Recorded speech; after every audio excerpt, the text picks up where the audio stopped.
Prior to the arrival of the Europeans, Native Americans populated the American land. In 1606, there were nearly 2 million Native Americans living on the U.S. territory from Florida to Maine. During this time, the economy was bursting. There were many crops being grown and elaborate homes being built.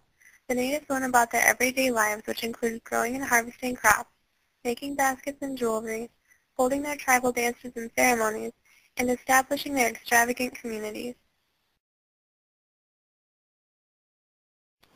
In 1607, English colonists landed in Jamestown, Virginia. When the European nations reached the New World, they had encounters with the Native Americans, who were extremely diverse. Culture, climate, and location were all new to the Europeans. One common factor was disease. This affected many natives as they came into contact with the Europeans. The natives were not accustomed to these diseases, which quickly killed off many of the Native Americans. Trading became a great process between the natives and the Europeans. The first traders offered textiles, glass, and metal products in exchange for beaver pelts and buffalo robes.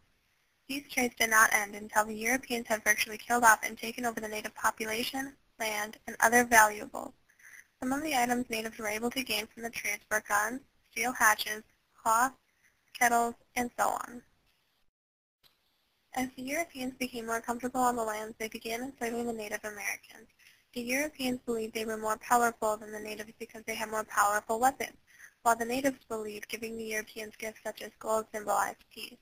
Many natives died of suicide after being enslaved by the Europeans. Many also killed off their children and some women so that they would no longer have to suffer. The ones that survived were forced westward and even up into Canada.